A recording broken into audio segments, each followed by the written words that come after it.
আবার সমস্ত শুকর আদায় করছি যা দয়া মায়া ভালোবাসা আমরা আবারও জুমার নামাজ পড়ছি, মসজিদে আসার বসার প্রাপ্ত হয়েছি এবং লক্ষ কোটি দরুদ সালাম পেশ করছি মানবতার নবী সর্বকালের সর্বযোগী সর্বশ্রেষ্ঠ আমানত বিশ্বনবী মুহাম্মদুর রাসূলুল্লাহ সাল্লাল্লাহু আলাইহি ওয়াসাল্লাম। আমি ভাবছি রাস্তায় চেয়েছিল দীর্ঘ হয়ে গেছে। আসন্ন রমাদান মাস, আরো কয়েকদিন পরেই আমরা রমাদানের যে মহিমান্বিত গুরুত্ব, ফজিলত, বারাকা, রহমতের প্রাপ্ত হব, সেই মাসটি এসেছে।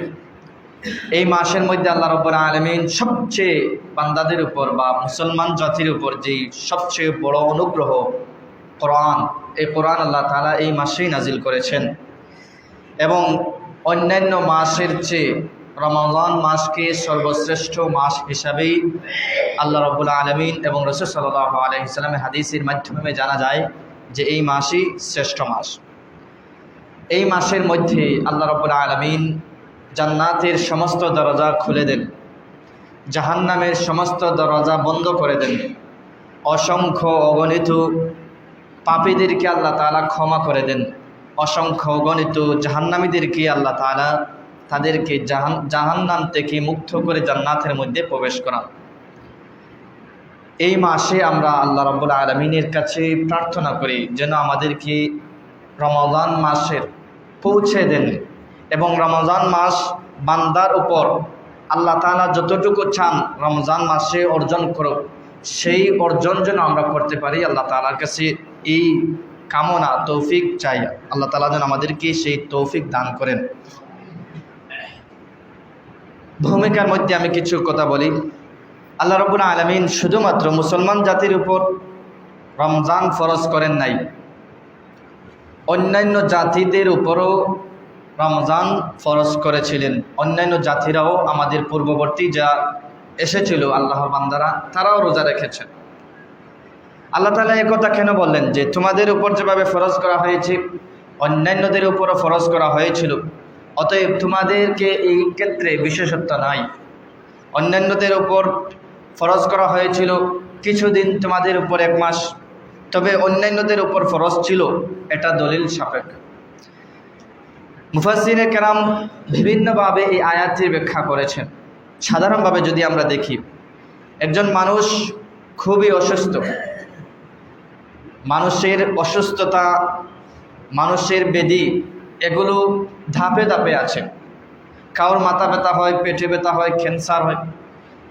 ওই মানুষটাকে যখন মেডিকেলের মধ্যে নিয়ে যাওয়া হয়, তখন ওই মানুষটা তার যেই ব্যথা বেদনার কাতরাচ্ছে, সেই কাতরানোটা সে তখনই কম অনুভব করবে যখন তার চেয়ে বেশি ব্যাধি রোগ প্রাপ্ত একজন মানুষকে দেখবে।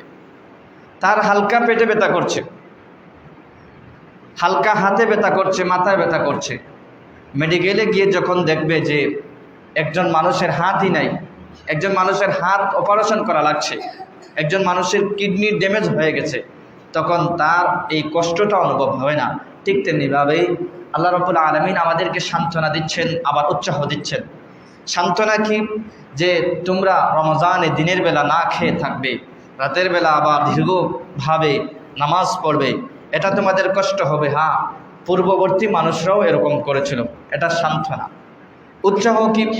পূর্ববর্তী মানুষেরা রমজানে রোজা রেখে, পূর্ববর্তী মানুষেরা আমার সন্তুষ্টি অর্জন করেছে, তারা বিভিন্নভাবে যত কিছুর মোকাবেলা করার প্রয়োজন ছিল সেগুলো মোকাবেলা করতে তারা সক্ষম হয়েছে। তোমরাও আশা রাখা যায়, তোমরাও পারবে। আল্লাহ তাআলা এই আয়াতের মাধ্যমে আমাদেরকে বুঝাচ্ছেন। আল্লাহ রাব্বুল আলামিন বলেন, ইয়া আইয়ুহাল্লাযীনা আমানু কুতিবা আলাইকুমুস সিয়ামু কামা কুতিবা আলাল্লাযীনা মিন ক্বাবলিকুম। রব্বুল আলামিন কোরআনের মধ্যে বলেছেন, হে ঈমানদাররা, তোমাদের উপর রমজানের দিনের বেলা না খাওয়া, রমজানের রোজা ফরজ করা হয়েছে। কামা কুতিবা আলাল্লাযীনা মিন ক্বাবলিকুম, যেভাবে তোমাদের পূর্ববর্তী উম্মতদের উপর ফরজ করা হয়েছিল।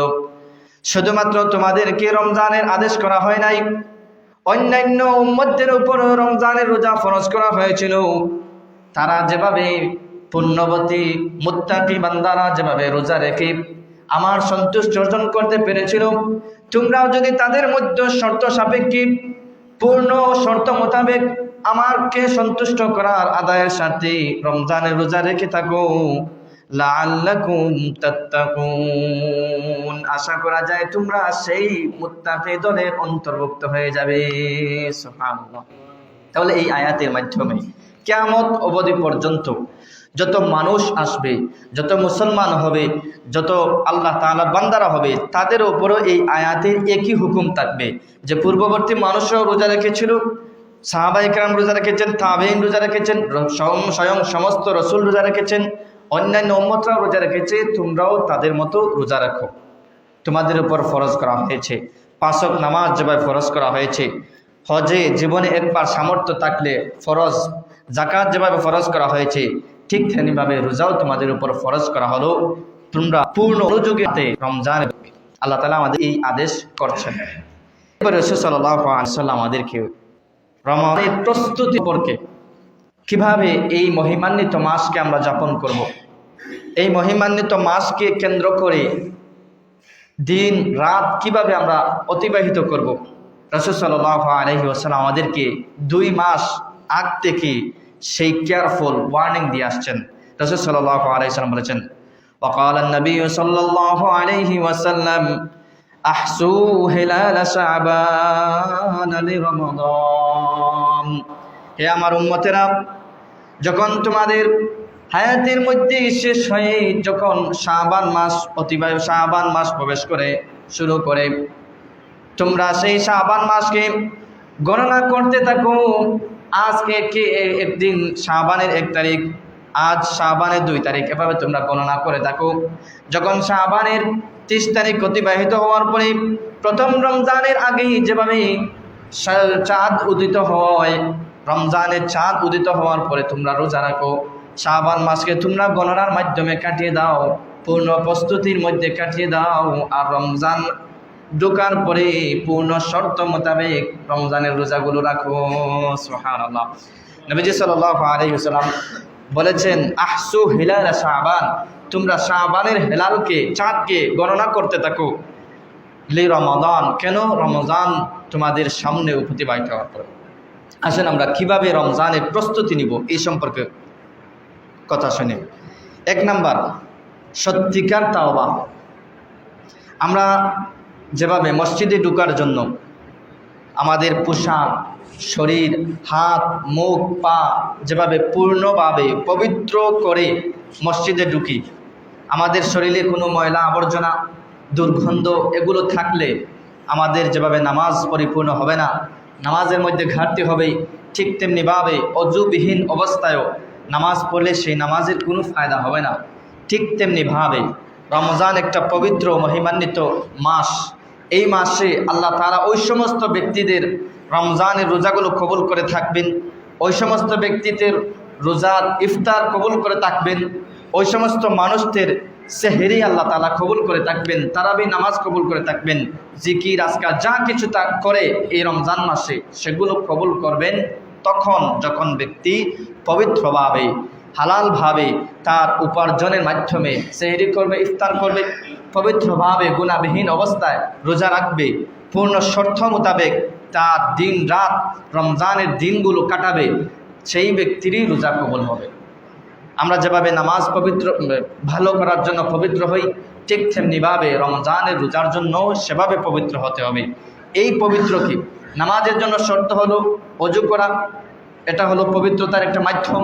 রমজানের পবিত্রতা এটা কোন মাধ্যম হতে পারে? কিতাবের মধ্যে লিখেছেন রমজানের জন্য পবিত্রতার মাধ্যম হলো তাওবা করা। পূর্ণ 11 মাস আমরা অনেক গুনাহ করেছি, সব গুনাহ কবিরা সগীরা যা গুনাহ আছে, অবাধ্যতা, নাফরমানি, অনেক নামাজ মিস হয়েছে, সেগুলো থেকে ফারিগ হয়ে পূর্ণ পবিত্র আকারে আমরা রমজানের রোজার মধ্যে প্রবেশ করব। এজন্য আমরা সবাই গুনাহের উপর অনুতপ্ত অনুসূচিত হয়ে আমরা রোজার তওবা করব। আল্লাহ রাব্বুল আলামিন তওবা সম্পর্কে আমাদেরকে বলছেন, যদি আমরা তওবা করি তাহলে কি ফায়দা দিবেন? সূরা নূরের 31 নম্বর আয়াতে আল্লাহ রাব্বুল আলামিন বলছেন, তুবু ইলাল্লাহি জামিআ আইয়ুহাল মুমিনুনা লাআল্লাকুম তুফলিহুন। রব্বুল আলামিন সমস্ত মানুষদেরকে যারা রোজা রাখার জন্য পবিত্র চায়, যারা গুনাহের উপর অনুতপ্ত অনুষ্ঠিত হয়ে একেবারে হতাশ হয়ে গিয়েছে, নিরাশা হয়ে গেছে কিভাবে গুনাহগুলো মাফ করবে, আল্লাহ রাব্বুল আলামিন আমাদেরকে আশান্বিত করছেন আর আদেশ করছেন তুবু ইলাল্লাহি জামিআ। হে আমার বান্দারা, তোমরা গুনাহ করে হতাশ হয়ে গিয়েছো, আমার রহমত থেকে বঞ্চিত হয়ে গিয়েছো, তোমরা যদি হতাশার বাড়াল জাল থেকে বের হতে চাও, রহমত আমার পেতে চাও, তাহলে সবাই মিলে আমার কাছে তওবা করো।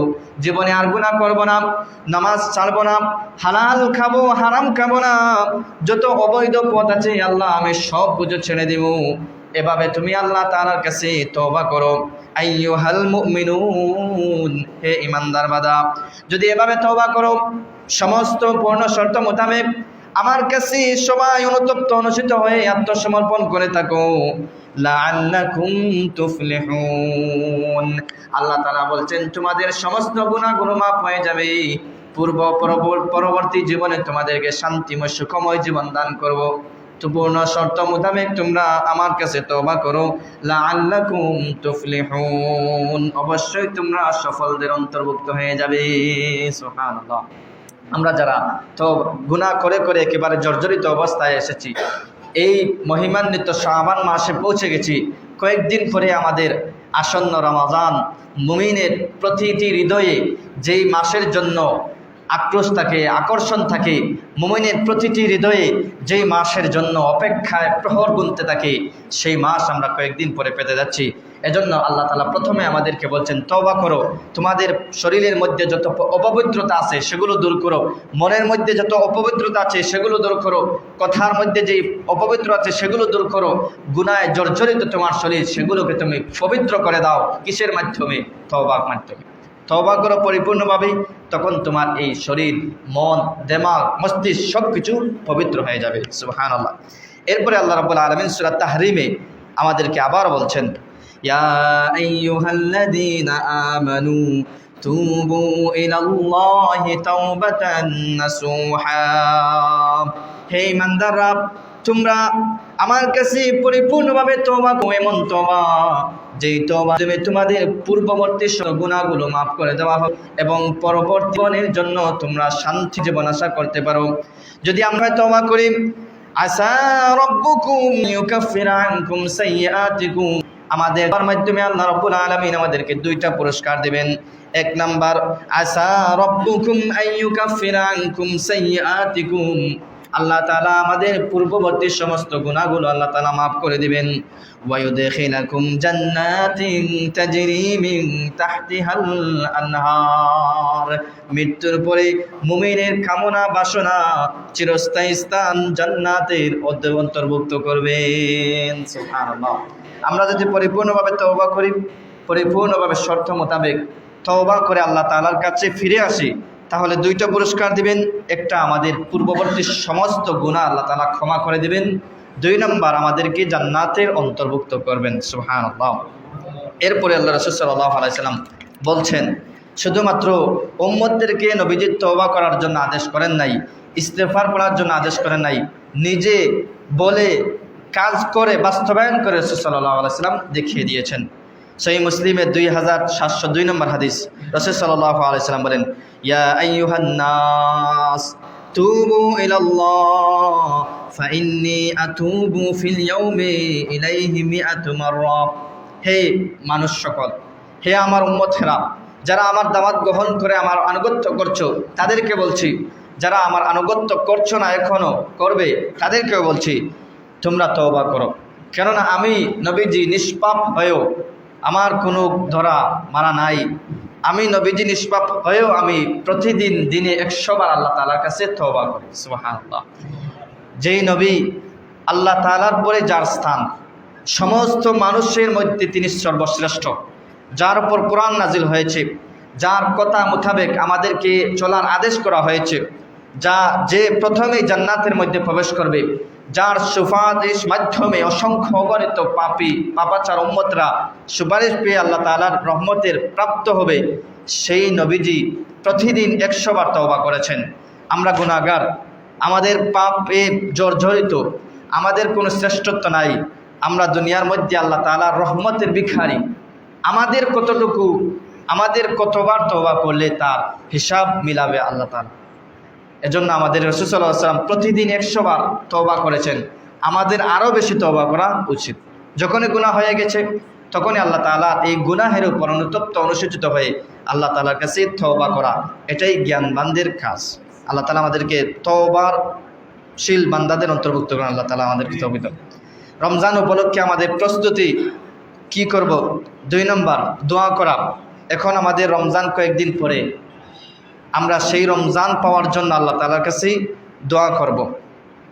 আমরা বিভিন্ন দোয়ার মধ্যে শুনতে পাই, রাসূল সাল্লাল্লাহু আলাইহি ওয়াসাল্লাম হাদিস দ্বারা বর্ণিত, আল্লাহুম্মা বারিক লানা ফি রজব ওয়া শাবান ওয়া বাল্লিগনা রমাদান। হে আল্লাহ, আমাদেরকে রজব এবং শাবানের মধ্যে বারাকাত দান করো। সেই রজব শাবানের মধ্যে যত রকমের রহমত আছে সেগুলো আমাদেরকে দান করো। ওয়া বাল্লিগনা রমাদান, এবং আমাদেরকে রমজানের হায়াত পর্যন্ত রমজানের দিনগুলো পাওয়ার জন্য আমাদেরকে তৌফিক প্রাপ্ত করো। এই দোয়া রাসূল সাল্লাল্লাহু আলাইহি ওয়াসাল্লাম আমাদেরকে শিখেছেন, তিনি করেন, এবং আমরা বিভিন্ন মধ্যে শুই। এটা রাসূল সাল্লাল্লাহু আলাইহি ওয়াসাল্লামের সাহাবীরা, তাবেঈরা, আমাদের পূর্ববর্তী যত সালাফ আছেন তারা বাস্তবায়ন করে গেছেন। সেখান থেকে আমরা কোনো পূর্বসূরীরা সাহাবীগণ, তাবেঈগণ থেকে এভাবে পাওয়া যায়, তারা 6 মাস ধরে আল্লাহ তাআলার কাছে দোয়া করতেন যাতে তাদের রমজান মাস পাওয়ার তৌফিক যেন পায়। রমজান আসার পূর্বের 6 মাস আগ থেকে তারা আল্লাহ তাআলার কাছে দোয়া করতেন যেন তারা রমজান মাস আল্লাহ তাআলা তাদেরকে পৌঁছে দেন। এই রমজানের মাধ্যমে বান্দাদেরকে আল্লাহ তাআলা কি দিয়ে থাকেন, কি রহমত আল্লাহ তাআলা দান করেন, সেগুলো বর্ণনা বলে শেষ করা যাবে না। এজন্য পূর্ববর্তী যত মানুষ ছিলেন, জ্ঞানবান ছিলেন, তারা এই রমজান মাস পাওয়ার জন্য 6 মাস আগ থেকে দোয়া করতেন। এরপরে কি, রমজান যখন চলে যেত, রমজানের রোজা রাখতেন, তিলাওয়াত করতেন, জিকির আজকার করতেন। এই রমজানের রোজাগুলো, এই তিলাওয়াত, জিকির আজকারগুলো কবুল হওয়ার জন্য রমজানের পরে 5 মাস ধরে আল্লাহ তাআলার কাছে দোয়া করতেন। আল্লাহ, রমজান পেয়েছি তোমার দয়ায়, তোমার মায়ায়, ভালোবাসায়, আমাদের উপর করুণা করেছো। এই রমজান উপলক্ষে আমরা যেই টোটাবাটা ছোট বড় কাজগুলো ইবাদত, সেই ইবাদতগুলো আল্লাহ তুমি কবুল করো। তারা 5 মাস তারা এইগুলো করতে থাকে। আমাদের মধ্যে বিপরীত কি, আমরা রমজান আসার জন্য কি কামনা বাসনা করি? রমজান আসবে, আসার পরে দিনের বেলা না খেয়ে থাকলাম, ইফতার করলাম, সেহরি করলাম, যে যার মতো আগের মাস যেগুলো আমরা কাটিয়েছি সেভাবেই কাটাচ্ছি। রমজান যাওয়ার পরে আমাদের বৎসরিক যেই অবস্থা চলে, সেই অবস্থায় আমরা আবার দিন কাটিয়ে থাকি। আমাদের মধ্যে রমজানের যে বিশেষত্ব, রমজান যে আলাদা ফজিলতপূর্ণ মাস, এগুলো আমাদের ব্রেইনে, দেমাগে থাকে না। এই রমজানের উপলক্ষে আমাদের এই রমজানের মহিমান্বিত যে বিশেষত্ব, সেগুলো আমাদের অন্তরে ধারণ করা লাগবে। আল্লাহ তাআলার কাছে তৌফিক চাওয়া লাগবে। আল্লাহ তাআলার কাছে আমরা কামনা করব, ভাষণা করব যেন এই রমজান মন্ত পৌঁছান, এবং এই রমজানের যত নাজ নিয়ামত আছে আল্লাহ তাআলার সমস্ত নাজ নিয়ামত যেন আমাদেরকে দান করেন। এই দোয়া করব সবাই, আল্লাহ তাআলা আমাদেরকে তৌফিক দান করুন। এরপরে 3 নম্বর, এই মাস, মহান মাসের আসন্ন আগমনে আনন্দিত হওয়া। দেখবেন বিভিন্ন ব্যবসায়ীদের বিভিন্নভাবে সিজন আছে। কাপড় ব্যবসায়ীদের 2 ঈদের আগ মুহূর্ত, গরুর ব্যাপারে যারা ব্যবসায়ী আছে তাদের 2 ঈদের আগ মুহূর্ত, বিভিন্নভাবে ব্যবসায়ীদের একটা সিজন আছে। তারা পূর্ণ প্রস্তুতি নিয়ে এই দিনগুলো মানুষদেরকে পরিপূর্ণ সেবা দেওয়ার জন্য, তার অর্থনৈতিক অবস্থা আরও উন্নত করার জন্য দোকানপাট সাজায়। যেই অবস্থায় আছে তারা পূর্ণভাবে প্রস্তুতি নিয়ে থাকে, এবং যত কষ্টই হোক তাদের মনে মনে আনন্দ থাকে যে আরও 1 বছর পরে আমরা 2টা দিন পেয়েছি, আরও একটার পরে আমরা একটা সিজন পেয়েছি, এটা আনন্দ। ঠিক তেমনিভাবেই মুমিনদের জীবনে আল্লাহ তাআলা বিশেষ একটা দিন, মাস দিয়ে থাকেন, সেটা হলো রমজান মাস। এই রমজান মাস আগমন উপলক্ষে সবাই অন্তরে আনন্দিত হওয়া, এবং এই আনন্দকে তার কাজে কর্মে বাস্তবায়ন করা, খোদার নাফরমানি না করা, গুনাহে লিপ্ত না হওয়া, আল্লাহ তাআলার সবচেয়ে যত সন্তুষ্টিমূলক যে সমস্ত কাজ আছে সেগুলো কাজ আমরা কাটাবো। রমজান মাসের আগমনে একজন মুসলিম বান্দার প্রতি আল্লাহর মহান নিয়ামতগুলোর একটি কারণ রমজান কল্যাণময় একটি মৌসুম। এ মাসে জান্নাতের দরজাসমূহ সমস্ত দরজা খুলে দেওয়া হয়, জাহান্নামের সমস্ত দরজা বন্ধ করে দেওয়া হয়। রমজানের আগ মুহূর্তে শয়তানকে বেড়ি যুক্ত করা হয়। এটি হলো কোরআন নাজিলের মাস এবং এই দিনের গুরুত্বপূর্ণ যেই বদর যুদ্ধ হয়েছিল, সবচেয়ে প্রথম ইহুদি কাফির এবং মুসলমানদের মধ্যে সবচেয়ে হক বাতিলের মধ্যে পার্থক্যকারী একটা যুদ্ধ হয়েছিল, সেটা হলো বদর। সেই গুরুত্বপূর্ণ যুদ্ধ হয়েছিল এই বদর, এই রমজান মাসে। এজন্য এটা কোরআন নাজিলের মাস। এই রমজান মাস এটা মুমিনের একটা সওয়াব কামানোর জন্য মৌসুম। এই রমজান মাসে জাহান্নাম বন্ধ করে দেওয়া হয়, জান্নাত খুলে দেওয়া হয়। এর চেয়ে আর খুশির দিন, এর চেয়ে আর খুশির কাজ কি হতে পারে?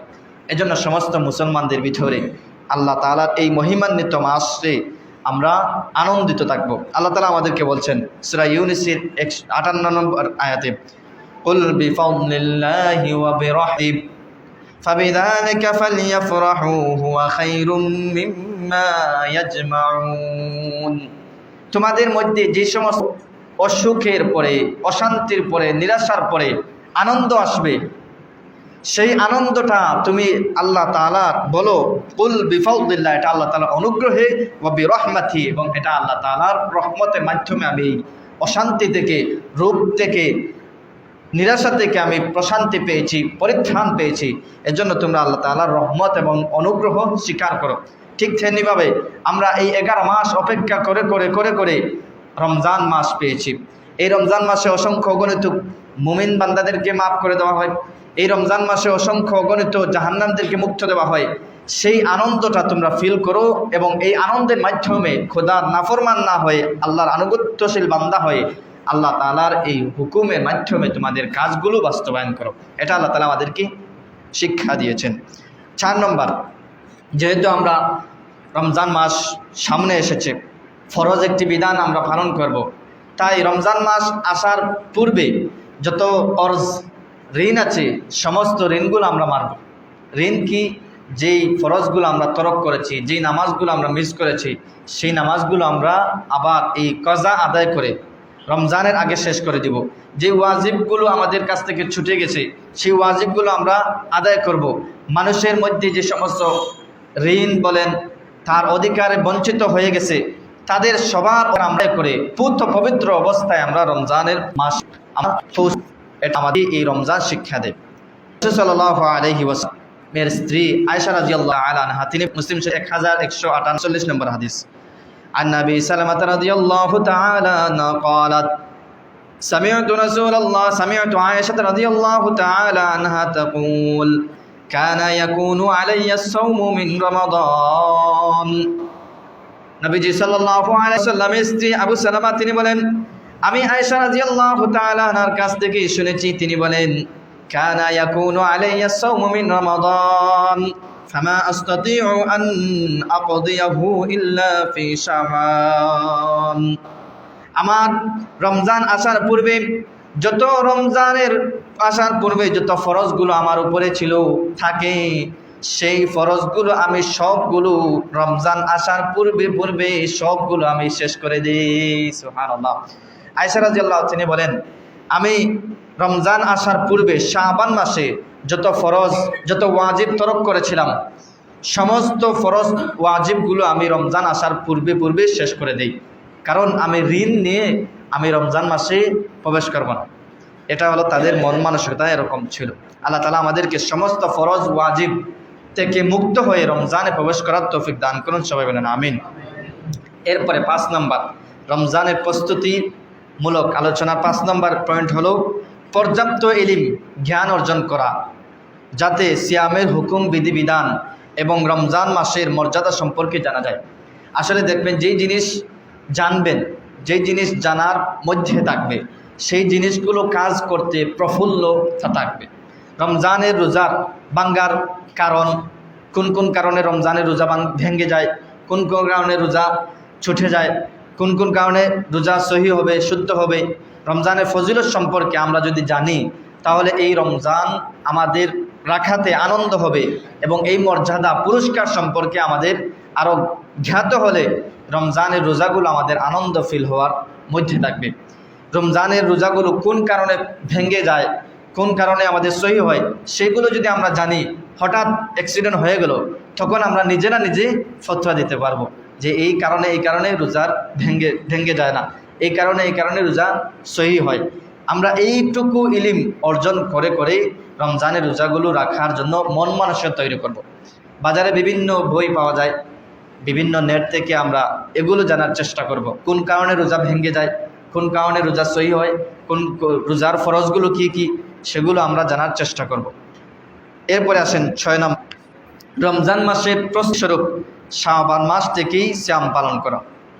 রাসূল সাল্লাল্লাহু আলাইহি ওয়াসাল্লাম উম্মতদেরকে আদেশ করেছেন, যেহেতু শাবান রমজানের রোজা রাখবো, সারা বছর অনেক মানুষ রোজা রাখে, এই রমজানে রোজা রাখলে তার একটা কীরকম লাগবে, দেখবেন রমজানের প্রথমে 5-6 দিন কীরকম লাগে। এজন্য অভ্যাস অনুযায়ী রমজানের শাবান মাসে আমরা রোজা রাখার চেষ্টা করব। রাসূল সাল্লাল্লাহু আলাইহি ওয়াসাল্লামের স্ত্রী আয়েশা রাদিয়াল্লাহু তাআলা বলেন, আন্না আয়েশা রাদিয়াল্লাহু তাআলা আনহা ক্বালাত মা রাআইতু রাসূলুল্লাহি সাল্লাল্লাহু আলাইহি ওয়াসাল্লাম ইসতাকমালা সিয়াম শাহরিন ইল্লা রমাদান ওয়া মা রাআইতুহু আকসারা সিয়ামান মিনহু ফি শাবান। নবীজি সাল্লাল্লাহু আলাইহি ওয়াসাল্লামের স্ত্রী আয়েশা রাদিয়াল্লাহু তাআলা আনহা বলেন, আমি নবীজি সাল্লাল্লাহু আলাইহি ওয়াসাল্লামকে পরিপূর্ণ মাস রমজানে শুধুমাত্র রোজা রাখতে দেখেছি, এবং এই রমজানের ব্যতি রেখে রমজান ব্যতীত অধিকাংশ সময়, মাসের অধিকাংশ সময় সবচেয়ে বেশি রোজা রেখেছেন শাবান মাসে। সুবহানাল্লাহ। রাসূল সাল্লাল্লাহু আলাইহি ওয়াসাল্লাম শাবান মাসে অধিকাংশ সময় 20 দিন 25 দিন পর্যায়ে রোজা রেখেছেন, আর রমজানে পরিপূর্ণ মাস রোজা রেখেছেন। এজন্য আমরা এই চলন্ত মাস শাবান মাস আজ থেকে রমজান আসার পূর্ব পর্যন্ত বেশি বেশি করে রোজা রাখার আমরা চেষ্টা করব। এই রমজানে রোজা কেন রাখবো, শাবান মাসে কেন রোজা রাখবো, এর অধিক রোজা রাখতে রাসূল সাল্লাল্লাহু আলাইহি ওয়াসাল্লাম এর সাহাবী উসামা ইবনে যায়েদ রাদিয়াল্লাহু তাআলা বলেন, ক্বালা কুলতু ইয়া রাসূলুল্লাহ লাম আরাকা তাসুমু শাহরান মিনাশ শুহুরি মা তাসুমু মিন শাবান। নবীজি সাল্লাল্লাহু আলাইহি ওয়াসাল্লামকে শাবান মাসে অধিক রোজা রাখা দেখে উসামা ইবনে যায়েদ রাদিয়াল্লাহু তাআলা আনহু তিনি রাসূল সাল্লাল্লাহু আলাইহি ওয়াসাল্লামকে প্রশ্ন করলেন, ওগো নবীজি, আপনাকে তো শাবান মাসে বেশি বেশি রোজা রাখতে দেখি, আপনি কেন রাখেন? নবীজি সাল্লাল্লাহু আলাইহি ওয়াসাল্লাম বলেন, ক্বালা যালিকা শাহরুন ইয়াগফুলুন নাসু আনহু বাইনা রজবি ওয়া রমাদান। শাবান মাস এমন একটা মাস যেটা রজব এবং রমজানের মধ্যবর্তী একটা সময়, অথচ এমন একটা মহিমান্বিত মাস, এই মাসে মানুষ গাফিল থাকে, অলস থাকে। কেন এটা মহিমান্বিত? নবী বলেন, ওয়া হুয়া শাহরুন তুরফাউ ফীহিল আমালু ইলা রাব্বিল আলামিন। বান্দাদের দুনিয়ার মধ্যে যত ভালো মন্দ কাজকর্ম আমল হোক, বাৎসরিক যেই আমলগুলো আল্লাহ তাআলার কাছে হিসাব দেওয়া হয়, সেই বাৎসরিক আমলগুলো আল্লাহ তাআলা শাবান মাসে ফেরেশতার মাধ্যমে দুনিয়া থেকে আল্লাহ তাআলা উঠিয়ে নেন। নবী সাল্লাল্লাহু আলাইহি ওয়াসাল্লাম বলেন, ফাউহিব্বু আইয়ুরফা আলাম আমালি ওয়া আনা সাইমুন। নবী বলেন, যেহেতু শাবান মাসে আল্লাহ তাআলা বান্দাদের আমলনামা ফেরেশতাদের মাধ্যমে দুনিয়ার মধ্যে থেকে উঠিয়ে নেন, এজন্য আমি চাই আমার আমলনামাটা যেন আল্লাহ তাআলার কাছে এমন অবস্থায় উপস্থাপন করা হয় যে অবস্থায় আমি রমজানের রোজা রাখছি। সুবহানাল্লাহ। নবী সাল্লাল্লাহু আলাইহি ওয়াসাল্লাম বেশিরভাগ শাবানের রোজা কেন রাখতেন, এর একটা কারণ পেলাম, কারণ শাবান মাসে বান্দাদের বাৎসরিক যে আমলনামা আছে, সেই আমলনামা আল্লাহ তাআলা দেখে থাকেন। এজন্য নবী বলেন, আমার আমলনামা যখন আল্লাহ তাআলা দেখবেন, তখন যেন আমি রোজা অবস্থায় আল্লাহ তাআলা দেখেন। এজন্য আমি শাবান মাসে প্রতিদিন বেশিরভাগ সময় রোজা রাখার চেষ্টা করি। আমরাও সেইভাবে শাবান মাসে বেশিরভাগ রোজা রাখার চেষ্টা করবো। আল্লাহ তাআলা আমাদেরকে তৌফিক দান করুন। এখন আসেন, প্রজ্ঞার মাধ্যমে অধিকাংশ আগেরকার উম্মতদেরকে আমাদেরকে বুঝিয়ে দিচ্ছেন। কোনো আলিম বলেন, শাবানের সওম ফরজ নামাজের পূর্বে আমরা যে ফরজ নামাজ পড়ি, ফজর বলেন, জোহর বলেন, আসর বলেন, এই ফরজ নামাজ পড়ার পূর্বে যে সুন্নাহগুলো পড়ি, সুন্নত, ফজরের 2 রাকাত সুন্নত, জোহরের 4 রাকাত সুন্নত, এশার 4 রাকাত সুন্নত, আসরের আবার 4 রাকাত সুন্নত। এগুলো আমরা কেন পড়ি? যাতে ফরজের মধ্যে আমাদের মন মানসিকতা আরও ভাবে মনোযোগী হয়ে থাকে, এজন্য আমরা পড়ে থাকি। ঠিক তেমনি আলিমরা বলেন শাবানের সওম ফরজ নামাজের পূর্বের সুন্নাহের মতো, যা ফরজ আদায়ে মনকে প্রস্তুত করে ও উৎসাহ যোগায়। ঠিক একইভাবে বক্তব্য প্রযোজ্য রমজানের পূর্বে শাবানের সিয়ামের ক্ষেত্রে।